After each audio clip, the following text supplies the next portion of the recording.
se régaler, il y a des belles histoires, des moins belles, mais on va se régaler. On s'est plongé dans les archives avec Arthur Girand et Baptiste Vautier. Et on s'est vraiment régalé, nous, à préparer cette chronique. Du coup, on va rentrer dedans tranquillement, les Bleus et le Parc des Princes. Pourquoi? C'est toute une histoire. Toute ressemblance à une émission déjà existante serait purement fortuite. Bien sûr, et magnifique photo. Alors c'est toute une histoire parce que ce stade est déjà très ancien. Ouais, et les Bleus ont la particularité d'avoir évolué dans 3 versions différentes du Parc des Princes, parce qu'il y a eu 3 versions différentes. De 1897 à 32, il y avait 3000 places, puis 20 000 debout compris. C'était un vélodrome à l'époque, le Parc des Princes. Ensuite, de 1932 à 1972, 26 000 places assises. Sachez d'ailleurs que la concession appartenait à l'équipe. Dommage qu'il n'ait pas gardé, vous auriez été pas gardé les droits, là. Et puis de 1972 à maintenant, 48 583 places assises. C'était le premier stade en Europe à disposer d'un éclairage intégré à la toiture. L'histoire entre les Bleus et ce stade, elle débute en 1905. Regardez la photo, ça date vraiment de ce match-là au Parc des Princes, qui était un vélodrome. Donc, à l'époque, victoire 1-0 face à la Suisse. C'était le 12 février 1905. C'était le premier match des Bleus à domicile. C'était la première victoire des Bleus parce qu'ils avaient gagné donc. Et c'était le premier clean sheet à l'époque. Ils étaient 500 spectateurs à avoir assisté à ce match. Ils avaient assisté à un moment d'histoire parce que c'était assez rare les clean sheets en 1905. Sachez que le match d'après, on se mange un 15-0 contre l'Angleterre. On a perdu 15-0. Voilà, donc les Bleus en tout, ils ont joué 132 matchs au Parc des Princes. Ça va être le 133e aujourd'hui. Bon alors, notre génération, elle a un match en tête pour le moins traumatisant. Et je me suis dit qu'on allait le mettre au tout début de cette chronique, comme ça on va évacuer le traumatisme et ensuite on verra des choses un peu plus joyeuses, évidemment. Ce match contre la Bulgarie, c'est le 17 novembre 1993. La France a besoin d'un point pour rejoindre la Coupe du Monde 94. Un partout à ce moment-là du match, avant la fin. Il reste quelques secondes à jouer et puis un certain Emil Kostadinov entre en scène.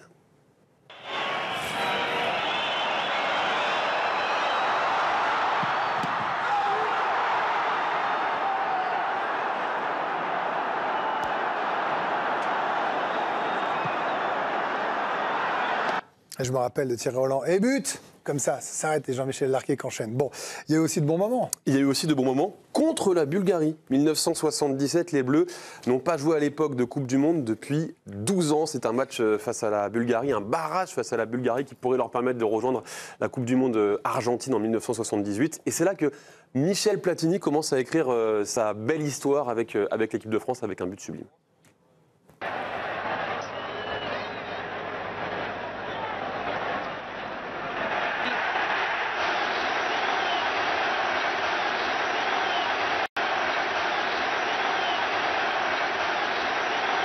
Pour les plus jeunes, à l'époque, les ballons pesaient le poids de 2 cailloux, hein, donc rien à voir avec ceux d'aujourd'hui. Alors ce sera évidemment pas le seul but marqué par Michel Platini au Parc pour qualifier les Bleus. Ouais, il y aura un autre but incroyable qui enverra l'équipe de France à la Coupe du Monde 82. C'est contre les Pays-Bas à coup franc, on est en 1981. Et ça fait vraiment partie de l'histoire des Bleus au Parc des Princes. Ça fait aussi partie de l'histoire de Michel Platini. Ce but-là, il faut savoir que c'est les Pays-Bas qui est double finaliste de la Coupe du Monde, hein, tout de même. Et donc les Bleus les éliminent avec cette victoire et ce coup franc de Michel Platini. Il dira ça dans des propos rapportés par Vincent Duluc récemment. Si on ne gagnait pas ce jour-là, si je ne marque pas, rien de ce qui s'est passé ensuite ne serait arrivé. Pas de Coupe du Monde, pas d'Euro, rien et tout à rebâtir. Le coup franc que je mets contre les Pays-Bas reste mon but le plus important. C'est le but de notre génération. Je ne vous raconte pas la pression sur l'équipe et sur moi évidemment en particulier. Mais peut-être que le plus grand bonheur des Bleus au Parc, c'est évidemment juin 1984, on a choisi du côté de l'équipe de mettre la boulette d'Arconada en une. Ils étaient plutôt bien inspirés. 28 juin 1984, l'équipe de France est championne d'Europe. Premier titre de son histoire. Il est remporté au Parc des Princes. Donc une victoire de 1 contre l'Espagne. Avec le deuxième but de Bruno Bellone. Et c'est l'enceinte dans laquelle les Bleus ont le plus joué? Oui, effectivement, les Bleus ont joué, donc on le disait, 132 matchs au Parc des Princes. C'est mieux qu'au Stade de France. Qui va évidemment rattraper cela. Ah, c'est pas sûr encore. Bien. C'est 116 matchs pour les Bleus au Stade de France. Et puis le Stade Yves du Manoir à Colombes. 83 matchs disputés. Évidemment, les Bleus ont beaucoup joué aussi du côté de Colombes. En revanche, le pourcentage de victoire, il est plutôt à l'avantage du Stade de France. 64% de victoire parce qu'il y a eu évidemment cette Coupe du Monde, cette génération dorée. 57% pour le Parc des Princes et 42% pour le Stade de Colombes. Il faut savoir que la France joue rarement au Parc des Princes depuis que le Stade de France existe. Il y a seulement 5 matchs qui ont été disputés au Parc des Princes. Des matchs importants? Sur papier, pas forcément importants. Mais 4 d'entre eux ont une petite histoire assez intéressante, voire même sont rentrés dans l'histoire contemporaine des Bleus. On va faire un petit quiz. Si je vous dis France-Italie, le dernier match disputé par l'équipe de France, on est le 6 septembre 2024. Dernier match disputé par l'équipe de France au Parc des Princes. Il se passe quelque chose d'important, très important même dans l'histoire récente de l'équipe de France. Le but rapide. Réfléchissez bien. Le but le plus rapide? Non. Qui s'en va là? Griezmann. Ah oui. Ah oui. Effectivement, Merci Raphaël, vous gagnez tous les jeux ce soir. c'est la dernière titularisation d'Antoine Griezmann avec l'équipe de France. On voit cette image, il va sortir à ce moment-là, remplacé par Marcus Thuram. C'est la dernière fois qu'il sera titulaire avec les Bleus. Il entrera quelques minutes face à la Belgique à Lyon. On ne le savait pas à l'époque, mais ça sera la dernière fois qu'on voit Antoine Griezmann titulaire avec les Bleus. Autre match qui s'est disputé au Parc des Princes, face au Kazakhstan. Alors on va voir aussi si vous avez la mémoire inspirée. On s'impose 8-0. À l'époque, c'est le 13 novembre 2021. C'est aussi des qualifications pour la Coupe du Monde. Est-ce que ça vous évoque quelque chose, ce match? Le retour de Benzema. C'est pas le retour de Benzema, même si je sais que vous l'avez vu, mais c'était pas un indice. Mais Non, ça pourrait quand même. c'est sur l'identité des buteurs. Identité des Il y a buteurs. eu des buteurs différents, non? Non, un nombre de buts. Un nombre de buts, effectivement. Eh ben, c'est le record. 8-0, mais c'est Mbappé qui va inscrire un quadruplé. Et c'est le premier quadruplé de l'équipe de France depuis 1958. Et un but marqué par Juste Fontaine. Et comme on a les droits, on va se le remettre. Parfait. Pas le but de Fontaine.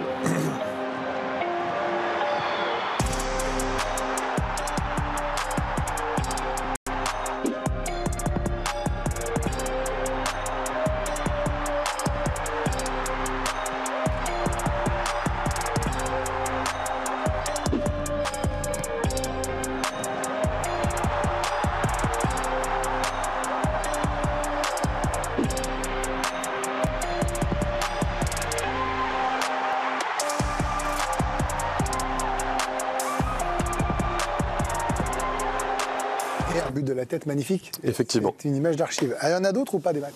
France-Australie, octobre 2013. Est-ce que ça vous évoque quelque chose aussi? Alors, vous n'allez pas avoir d'indice sur la composition d'équipe parce que ça évoque notamment un joueur qui était rentré en jeu et qui avait mis la fin à une longue disette. Est-ce que ça vous parle ou pas? Karim Benzema. Il avait mis fin le 11 octobre 2013 à une disette de 1222 minutes sans marquer. Rappelez-vous, il avait remplacé Olivier Giroud. Et c'est là justement que était montée la petite musique du débat entre Karim Benzema et Olivier Giroud. D'ailleurs, c'était un vrai soulagement pour Benzema de marquer. La chaîne L'Équipe s'appelait L'Équipe 21 à l'époque et avait retrouvé Karim Benzema en zone mixte. Bien sûr, on attend à chaque fois que je marque à tous les matchs. Ça faisait un moment que je n'avais pas marqué. Donc voilà, je suis très content, j'ai rien lâché, continuer à travailler. Et on termine pour 99% de téléspectateurs dans la rue qui nous saluent gentiment, l'équipe 21 encore aujourd'hui. Oui, effectivement. C'est devenu la chaîne. Ça rentre dans les mœurs, quoi. Voilà. On va terminer ce petit quiz avec France-Écosse. Je ne sais pas si ça vous parle aussi. Octobre 2007, Parc des Princes. Michael Landreau. Bruno, il l'a. Michael Landreau avec McFadden qui. Effectivement. Joli petit lobe. C'est là. Alors malheureusement, on ne peut pas le montrer. Ceux-là, c'était les éliminateurs de l'Euro, mais Michael Landreau qui effectivement fait une petite bourde qui marquera un peu la fin de son histoire avec l'équipe de France. D'autant que son concurrent, Grégory Coupé, n'avait pas été super sympa. Le 10 novembre 2008, qu'est-ce qu'il va dire au Daily Record? Ce tir, je pense que je l'aurais arrêté. Mais comme quoi, même après le Stade de France, le Parc a continué à apporter son petit lot d'histoire. Il n'y a eu que 5 matchs, mais il y a eu plein de petites histoires différentes au Parc des Princes. Avec Arthur, on s'est posé la question s'il ne devait rester qu'un match au Parc des Princes. Je vous les laisserai répondre après. Nous, on a posé d'abord la question à un historien des Bleus, François Darocha, Carnéo. Le problème de l'historien, c'est qu'en général, nous sommes des personnes assez nuancées, donc choisir un seul événement serait difficile. Probablement le premier titre international avec l'Espagne en 84, en championnat d'Europe. Voilà, ça c'est l'aspect historique, parce que c'est un historien. Moi, je suis plutôt un romantique, donc j'ai envie de retenir le France-Bulgarie de 93, parce que c'est l'histoire d'un amour déçu, évidemment. Et ça me fait dire aussi qu'on est quand même mieux au Stade de France. Je pense que vous êtes sadomaso, moi. Parce que là, si vous aimez France-Bulgarie, il y a un truc qui ne va pas. Au moins, il y a des enfants qui nous écoutent. Au moins maso. Ouais. Oui, c'est pas grave, c'est dans le dictionnaire. Maso. Alors d'accord, maso, je m'arrête là-dessus. Merci, Adrien, Raphaël, Baptiste. Jérôme, ça a été votre stade, alors je ne vois personne d'autre de plus approprié pour parler du Parc des Princes que vous, pour commencer. C'est un stade différent? C'est un stade incroyable. C'est un stade... tous les stades, enfin quasiment tous les stades des grands clubs en France ont changé.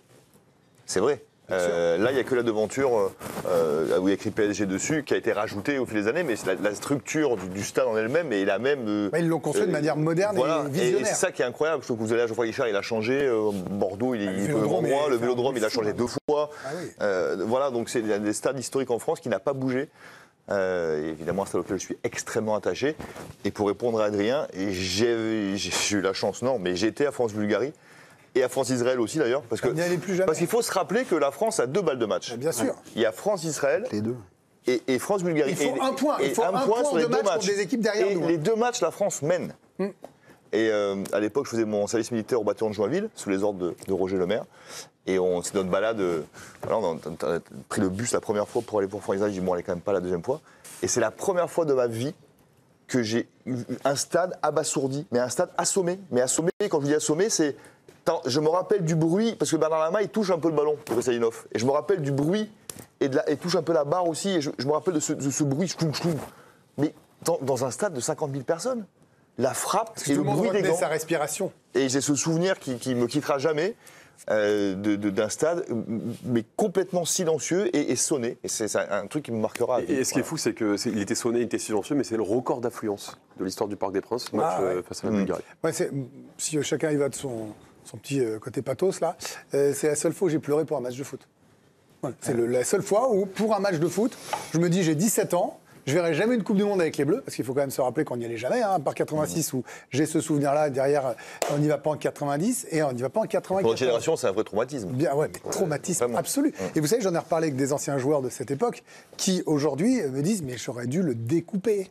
Voilà, j'aurais dû y aller, je fais faute, tant pis, je prends 2 matchs. C'est une vraie cicatrice pour. Et d'ailleurs, les joueurs ne sont pas tous contre David Ginola, hein, pour info. Même mais c'est des gars que je côtoie maintenant, qui sont des copains pour la plupart, et je peux vous garantir que pour eux, c'est un match qui les réveille encore la nuit. Bien sûr. Une vraie cicatrice pour eux aussi. Alors évidemment, le Parc des Princes, c'est aussi, vous êtes un peu jeune, Benoît, mais moi, je me souviens de l'Euro 84, de ces images de cette France qui gagne. Vous avez joué au Parc des Princes, vous aimez ce stade. Est-ce que vous pensez qu'il devrait peut-être devenir, là, quand on voit que les négociations pour prolonger avec le Stade de France, où l'équipe de France ne veut pas payer aussi cher et avoir un loyer avec des obligations de match, tourner en province et revenir de temps en temps au Parc des Princes, vous pensez que ça serait une bonne idée pour les Bleus? Je pense que c'est bien aussi de tourner en province. C'est ce que je dis en premier. Hein. Ouais, tourner en province parce que les Français qui n'ont pas les moyens ou le temps d'aller au Stade de France peuvent approcher de très près l'équipe de France.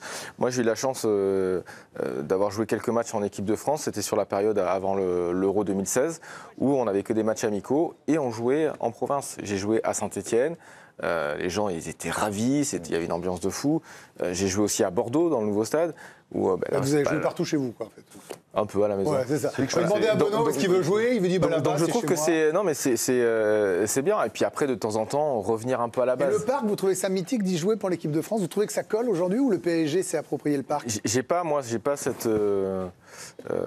J'ai pas l'équipe de France en moi au Parc des Princes. Ah oui. Moi, moi c'est plus la génération 98, Stade de France, bien sûr, où ils sont champions du monde, où il y a Ronaldo qui finalement ne joue pas à 1h du match.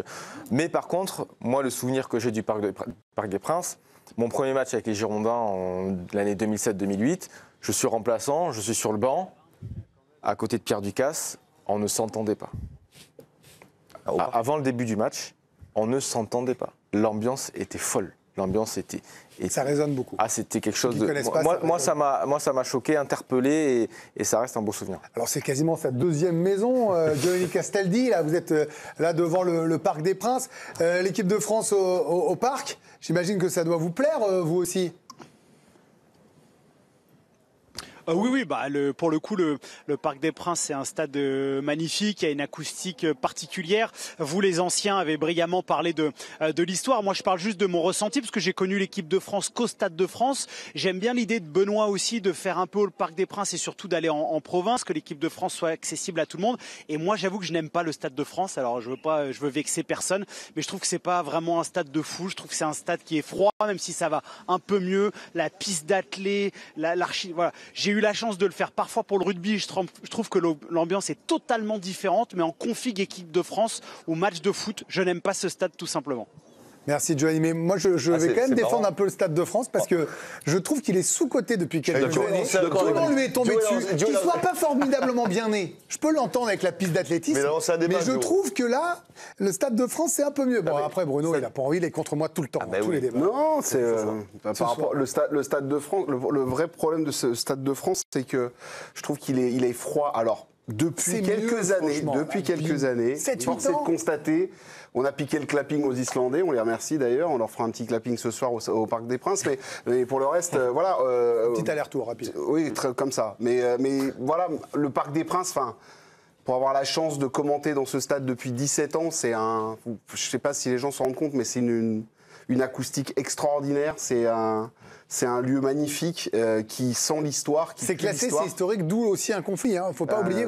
C'est pour ça que le PSG voudrait le faire grandir, mais que c'est compliqué de l'agrandir. On ne va pas revenir sur les problèmes avec la mairie, mais voilà, ce stade, est effectivement, pour moi, il est l'équipe de France parce que c'est mon histoire avec l'équipe de France de voir Arconada se planter jusqu'à Kostadinov où j'avais envie de casser la télé de mes parents. Heureusement, je l'ai pas fait, sinon je me serais fait défoncer. Ouais, moi, j'ai cassé la mienne à l'époque, j'en ai pas eu derrière. Ah bah voilà, bien fait. Voilà, j'ai pas eu le droit.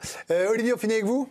Le Parc des Princes, c'est quoi votre match là, si vous retenez est-ce que vous avez vu l'équipe de France jouer? Parce que je ne connais même pas votre âge, parce que même si vous avez 60 ans, vous ne les faites pas, Olivier, vous êtes tellement jeune.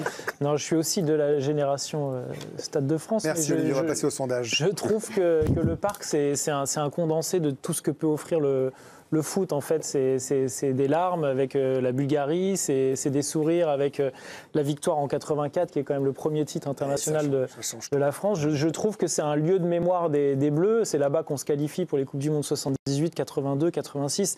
Il s'est passé tellement de choses. Et puis après, au-delà de ça, moi je suis d'accord avec Bruno, l'acoustique est incroyable, le lieu est magnifique. Le fait que ce soit un stade de ville aussi, ça change beaucoup de choses par rapport au Stade de France. Où ça fait moins riverain, quoi. Ben oui, il y a quand même beaucoup de bureaux autour, ça vit un petit peu moins. Alors que là, on est en plein Paris, c'est un stade incroyable. Donc moi, je suis très content de revoir les Bleus ce soir dans ce descente enceinte mythique. Et vous, où est-ce que vous préférez voir jouer les Bleus? C'était le sondage du jour. Il y avait 3 options, le Stade de France, le Parc des Princes ou alors ailleurs, en province. Et ben, c'est la province qui les remporte avec 39% des votes. Juste derrière, il y a le Stade de France avec 36%. Et enfin, le Parc des Princes en 3e position, 25%. Mais vous aimeriez voir l'équipe de France évoluer ailleurs, notamment qu'en Ile-de-France, pour qu'elle soit encore plus accessible. Mais d'ailleurs, ça a bougé là, avec les travaux du Stade de France. C'était très chouette. Et je pense qu'il faut le continuer. Voilà, l'équipe de France appartient à tout le monde sur tout le territoire. Merci Adrien Courreau. Merci